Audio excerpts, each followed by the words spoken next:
My parents left my 6-year-old daughter alone at home for a week and went on a luxury holiday with my sister's kids.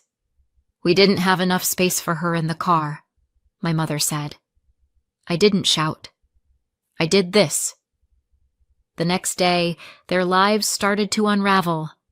I thought it would be another calm week. My daughter, Lucy, thought it would be the best one yet. She was half right. Every year I dropped her off with my parents for Grandma Week, and every year it went fine, until this one. If I'd known what was coming, I'd have kept the engine running. Lucy had been counting down for days. 6 neat X's on her calendar, 1 for each night away. She packed her own backpack, 2 stuffed animals, a flashlight, and exactly 11 crayons. "Grandma says I can draw late," she told me proudly, as if staying up past bedtime were an Olympic sport. I smiled, pretending my chest didn't ache. I'd always been uneasy leaving her there. My parents liked things that looked good from the outside: birthdays, photo ops, grandparent titles.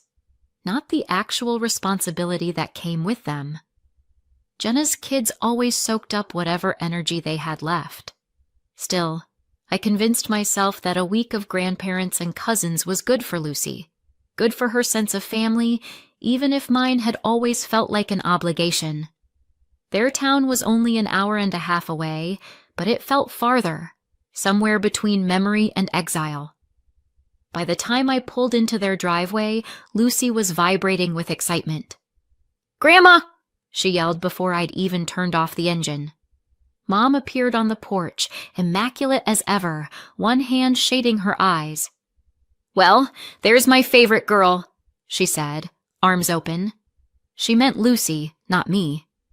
Jenna's kids, Aiden and Sophie, were already running through the sprinklers shrieking. Travis, my sister's husband, lounged nearby, beer in hand, playing the role of helpful observer. It all looked so normal. Mom kissed Lucy's head. "She's fine with us, Alice." "You look tired. Take the week. Rest." "I always do," I said. I watched Lucy race toward the lawn, her laughter swallowed by the sound of water hitting grass. For once, I let myself believe everything would be okay. My husband and I left the next morning for a short business trip.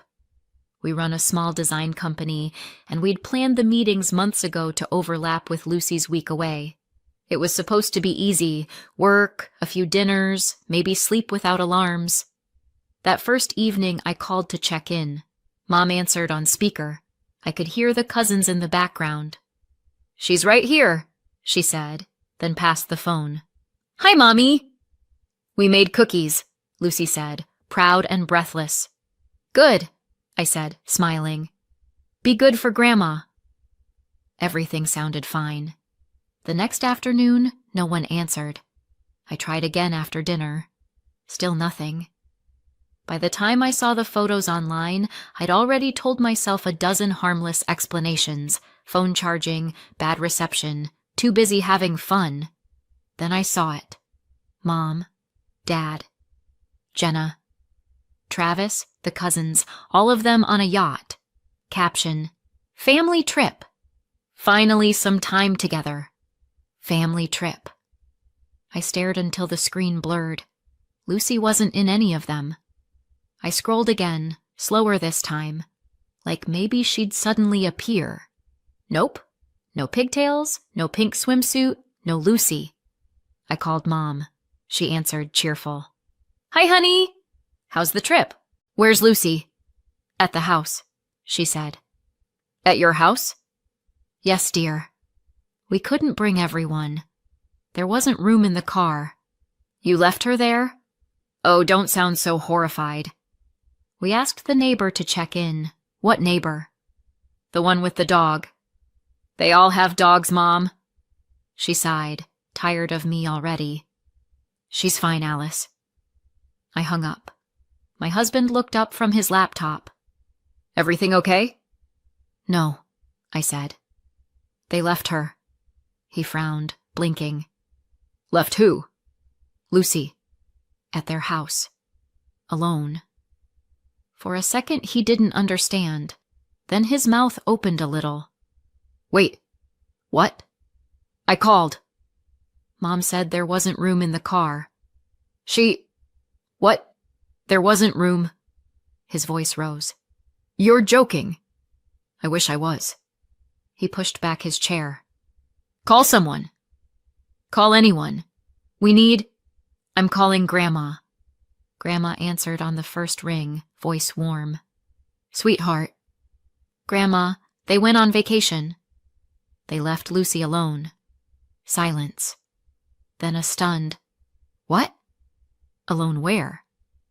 At their house. They said a neighbor's checking in, but I think that's a lie. She's 6, Grandma said sharply. What do you mean they left her? I don't know. Please, can you go there now? You're the only one close enough I could hear the sound of keys already in her hand. I'm leaving right this minute. Stay on the line if you can. I nodded, even though she couldn't see me. 20 minutes crawled by. Then Grandma's voice came back, breathless. I'm here! I found her relief and nausea hit at once. Is she okay? She's scared, Grandma said. She's been eating crisps and crackers. The lights are all on. She said she didn't want the dark to come back. I pressed my hand over my mouth. Thank you. I'll stay with her until you get here. The next morning, we were on the first flight back. We dropped everything, meetings, clients, deadlines. The business could wait. Lucy couldn't. My husband didn't even argue. He just started packing before I finished the sentence. The flight felt endless. Every minute in the air was another minute too far away. When we finally reached my parents' house, Grandma met us at the door. She's inside. Lucy sat on the couch wearing one of Grandma's sweaters, eyes wide. The moment she saw me, she ran straight into my arms. Mommy. I held her, felt her heartbeat racing against mine. You're safe now. Grandma's voice was steady, colder than I'd ever heard it. They left her a note. Be good. There's food in the fridge. I didn't know what was worse, the note or how normal it sounded, like they were leaving a cat, not a child. The kitchen was a disaster, crumbs, empty wrappers, sticky juice trails. On the table lay Lucy's drawing pad, a small stick figure inside a house full of yellow scribbles, all the lights still on. Grandma put a hand on my shoulder. You always believed they'd change, she said quietly. Now you know. Lucy cried herself out that night. She stayed curled up on the couch, eyes puffy, voice small. Sometime near morning, she finally fell asleep and whispered, half dreaming, I left the lights on so you'd find me.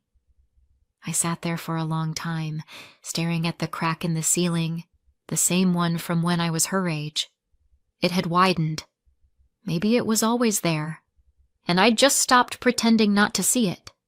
I used to think trust could be repaired. Now I know it only looks that way until the next break. After that week, nothing would ever be the same. The next day, their lives started to unravel. I have one sister, Jenna. She's 2 years older, and she's always been the favorite. She was the star, everyone said so. She danced competitively, the kind with sequins and trophies and judges who smiled too wide. Mom called it her gift. Dad said she had real potential. Everything in our house revolved around that gift. Her practices, her costumes, her nerves. When she twirled, we clapped. When she cried, we rearranged our lives. I didn't dance, I didn't shine. I was the practical one. The one who fetched the water bottle, held the camera, made sure the lights were off before we left for another weekend competition. Mom called me responsible. At the time, I thought it was a compliment. Now I know it was just convenient. When I was 8, they started leaving me home alone. Not overnight, just long enough to forget what company felt like. I'd make a sandwich, do my homework, and pretend the hum of the fridge was someone talking to me. Grandma was the only one who noticed. She lived nearby, and she'd stop by when she knew they'd be gone. She never made a big deal of it, just showed up with dinner and company. She had a way of making an empty house sound full again. Once I told her it made sense that Mom and Dad loved Jenna more. "She's special," I said. Grandma looked at me for a long moment before answering. "So are you, honey." She's just louder about it. That was Grandma. Soft voice, sharp aim. Jenna's teenage years were the peak of her career. She was in every regional dance final, every glossy recital photo, smiling like her life depended on it. Mine revolved around helping her pack and hearing about her wins after the fact. I used to watch from the crowd when they performed nearby, my parents in the front row, waving roses like she was on Broadway. I'd sit a few rows back, trying to clap in time with the music. Then, one day, it ended. It didn't happen dramatically. There was no injury, no meltdown. She just stopped winning. The girls she used to beat were suddenly better, taller, faster. Jenna took a break. The break stretched into forever. She stayed in her room, scrolling through old photos, eating junk food out of boredom and grief. Mom said, "She's just processing." Dad bought her a treadmill that doubled as a clothes rack within a week. When she stopped dancing, our parents didn't know what to do with themselves. Their entire personalities had been built around her next routine. Without it, the house went quiet. Too quiet. For the first time in years, there was space to talk about something else. They just didn't have anyone to talk to. Then Jenna met Travis. He worked in marketing, which I later learned meant he was unemployed with opinions. He was charming, though, enough for Mom to call him a good influence. They got married a year later, and, because life has a sense of humor, they moved into my parents' house. Just for a while, they said, to save money for a place of their own. That was 8 years ago. They're still saving. The house I grew up in became a shared property, my parents, Jenna, Travis, and eventually their 2 kids. It looked the same from the outside, but inside it was chaos. Half daycare, half retirement home. Mom loved it. "It's so nice having everyone under one roof," she'd say, like she'd built an empire. Dad just nodded, probably because he'd learned long ago that disagreeing was bad for his health. I moved an hour and a half away with my husband and started a small business. We had Lucy, my quiet, curious girl, who loved books and bedtime stories and still believed the world was kind. When Lucy was old enough, I started bringing her over. At first, I stayed for the weekend, just to be sure she was comfortable. She adored her cousins, Aiden and Sophie, wild, loud, always sticky from popsicles. Jenna liked to joke that Lucy was the calm one, which, in Jenna language, meant the boring one. I didn't argue. Being boring beats being reckless. Over time, Cousins Week became a tradition. One week every summer where Lucy stayed with her grandparents and cousins while I worked, or more truthfully, recovered. Lucy counted down the days every year. I counted the ways it could go wrong and told myself it wouldn't. Mom always said, "Go enjoy yourself, Alice. You deserve a break." She said it the same way people say, "Go ahead, we'll keep the cat alive." Looking back, the pattern feels obvious. They'd always taken care of Jenna, her dreams, her mistakes, her family. I'd just never realized how far they were willing to go for her until they crossed the line from careless to cruel. If you'd asked me back then, I'd have said I trusted them. Not because they earned it, but because I wanted to believe they'd learned something over the years. But people don't change. They just get better at pretending. Grandma sat at my parents' kitchen table like she'd just walked through a storm and hadn't decided if she'd survived it.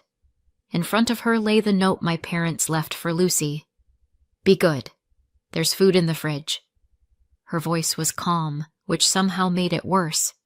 "I can't believe my daughter wrote that." No one answered. The only sound was the refrigerator humming, The same one that kept the food my mother apparently thought could raise a child. Lucy was asleep on the couch, finally calm after hours of crying. My husband stood by the window, jaw clenched, as if trying not to put his fist through the glass. "I always knew your mother was selfish," Grandma said. "But I didn't think she'd leave her granddaughter alone." "She said the neighbor would check in," I muttered. Grandma's eyebrows rose. "Which neighbor?" I shrugged. "The imaginary one, apparently." That earned a short, bitter laugh. "Well," she said, "imaginary neighbors aren't much help." "You're reporting this, right?" "I will," I said. "Today, Alice." Not eventually. The police station was 10 minutes away.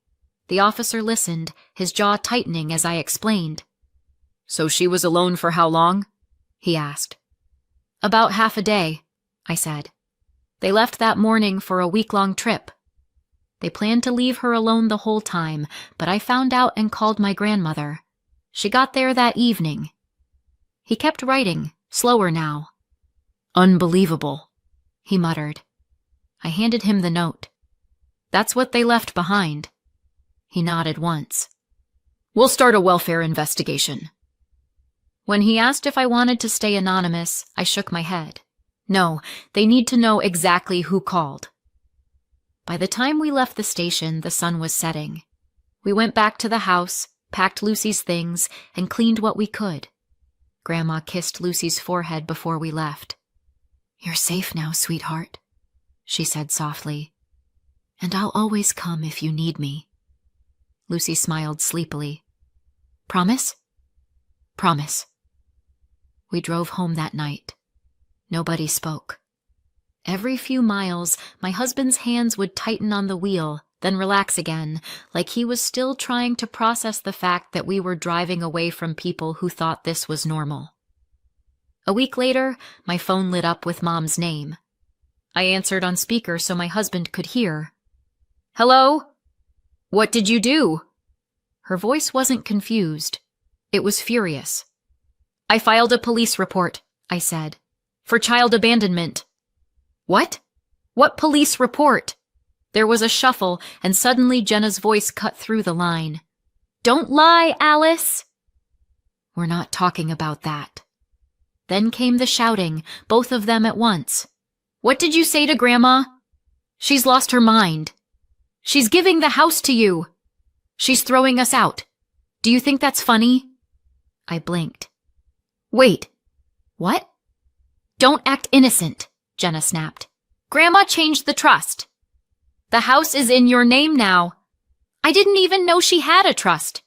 "Sure," Mom said, dripping sarcasm. "You just happened to end up with the house." "How convenient." "She's not confused," I said. "She's angry." "There's a difference." "Angry because you filled her head with lies," Mom shot back. "You've been jealous since you were a kid. Of what, Mom? Your parenting? Or Jenna's trophies?" That hit. I heard her breath catch. Jenna came back louder. "You've destroyed this family." "No," I said. "You did that when you left a 6-year-old alone with a fridge." The line went dead. My hands were shaking when I called Grandma. She answered immediately. "I was expecting this call." "I just got off the phone with them," I said. "They're saying you changed the trust." "I did." "Why?" "Because I've spent 78 years cleaning up other people's messes." This time I wanted to prevent one. I sank into a chair. "They think I made you do it." "I know."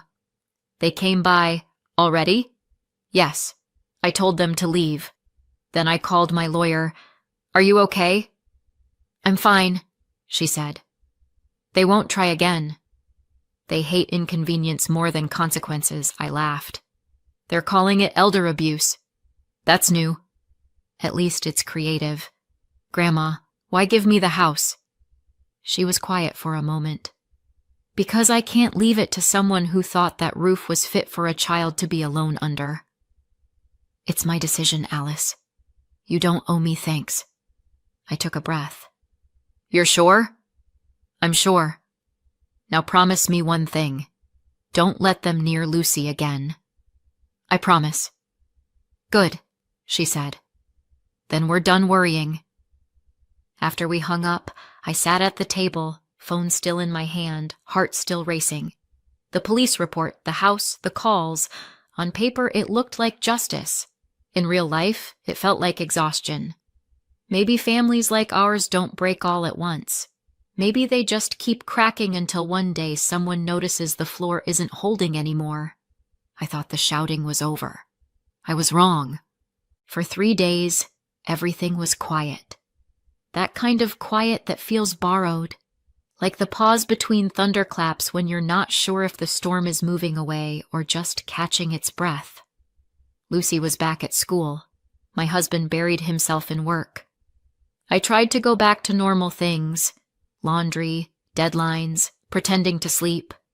But my phone kept lighting up with missed calls from numbers I didn't recognize. I didn't answer. On the 4th morning, the quiet broke. It started with my cousin from Ohio. I just wanted to check on you, she said, drawing out the words like she was calling from a soap opera. Why? I asked. She hesitated. You haven't seen it? She didn't need to explain. The minute I hung up, the texts started rolling in. Screenshots, links, everyone tagging everyone. Mom had posted a long, trembling paragraph about betrayal and manipulation. Jenna added a shorter one. I'll never understand how someone can destroy their own family for money. Travis, never one to miss attention, commented, #elderabuse. By lunchtime, my name was trending locally, a sentence that should never happen to anyone without a publicist. I called Grandma. She picked up on the second ring, voice brisk. People keep calling me, she said before I could speak. Asking what's going on. Something about computers. I told them I don't do that Facebook nonsense. It's not nonsense, I said. Okay, it is. But they're lying about you. Of course they are, she said, calm as if we were discussing the weather. What are they saying? That I made you give me the house. She snorted. That's creative. I can still think, last I checked. Do you want to see what they're saying? She hesitated. Might as well. I hate when people describe things badly. I drove an hour and a half back to their town, to Grandma's place. The small house she's lived in for more than 30 years. She moved there back when my parents got married, after giving the big house, my childhood home, to my mother through her trust. Write down my passwords, she said as soon as I came in case this kills the computer. It's not going to kill the computer. You don't know that, she said. I set her up at the kitchen table. It smelled like tea and clean air, the way it always did at her place. She leaned close to the screen, squinting. Good Lord! They used my wedding photo. Where did they even get that? Probably from Aunt Carol's endless album of family mistakes. She scrolled. Mom's post, full of sighs and prayer hands. Jenna's essay about family loyalty. Travis, doing his usual lawyer impression in the comments. Grandma's hand trembled once, then steadied. All right, she said. Enough fiction. Let's tell the truth. You don't owe them anything, I said. I owe myself a good night's sleep, she replied. Show me where to type. Her post was short, clean, and sharp. I changed my will and my revocable living trust. I did it because my daughter and her husband left their 6-year-old granddaughter alone in the house I own while they went on vacation. I found the child myself that evening. No one tricked me. I'm not confused. I'm angry, and I'm done. The big house will go to Alice, who remembers what family means. The others can find another roof. She hit post, closed the laptop like she'd just ended a meeting, and said, There. Now they can chew on that. The reaction was instant. Within an hour, her post was everywhere. People I hadn't heard from in a decade were messaging me things like, "Your grandma's a legend." Mom deleted her own post. Jenna locked her profile. Travis tried to argue in the comments and got eaten alive by the internet within minutes. Grandma watched it unfold like someone watching a chess game she'd already won. "They always forget," she said, "that I raised half this town." 2 days later, Jenna showed up at the door with flowers and sunglasses.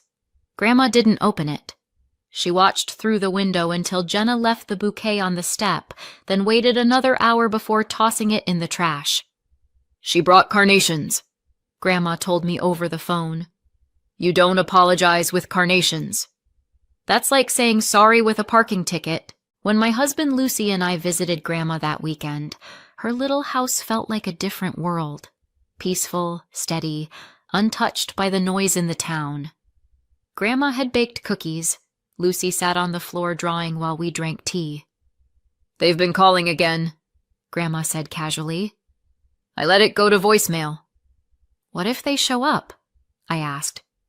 "I'll call the police," she said, "and maybe the newspaper." "They like updates." I laughed. "You really don't scare easily, do you?" "Not anymore." I already outlived their approval. She poured more tea. "You know, I used to think silence kept the peace. Turns out it just gives bullies better acoustics." When we left, she walked us to the door. "If they show up again," I told her, "call me first." She smiled. "I'll call whoever gets here faster." Lucy hugged her tightly. "You're brave," she said. Grandma winked. "Don't tell anyone." "It ruins my reputation." That night, back home, I scrolled through Grandma's post one more time. The storm online had mostly passed, but the truth was still sitting there, pinned to the top of her page like a scar that healed on its own terms. One comment stood out. "Sometimes the loudest families get quiet when someone finally tells the truth." Maybe that was us. They wanted Grandma's silence. Instead, she gave them the truth. Loud, public, and permanent. 6 months later, everything finally settled. At least on paper. My parents, Jenna and Travis, moved out of the big house after their 30 days were up. They rent now, all together, in a small duplex near the highway. No more yachts or luxury holidays. Rent does that to people. The police investigation ended with a charge of child endangerment. They got probation, a fine, and mandatory parenting classes. No jail, but the report made the local news, and suddenly everyone's favorite family became the town cautionary tale. Child Protective Services also came knocking on Jenna and Travis's door. A routine check, but embarrassing enough that even Mom can't spin it into a victim story. From what I've heard, the house is loud with fighting and quiet with resentment. I don't call. They don't either. Silence has never sounded this peaceful. Lucy and I visit Grandma every week now. The drive isn't bad, an hour and a half of car karaoke and snack crumbs. Grandma pretends to hate the noise, but she always waves from the porch before we're even out of the car. We're planning a short vacation together this spring. Somewhere sunny, somewhere simple. Lucy's already packed 3 books and a bathing suit. Grandma says she'll bring crossword puzzles and sunscreen for the pale ones. Life feels small again, in the best way. Steady, quiet, honest. So what do you think? Did Grandma do the right thing? Did I, by reporting it? Did we go too far, or not far enough? Let me know in the comments, and subscribe for more.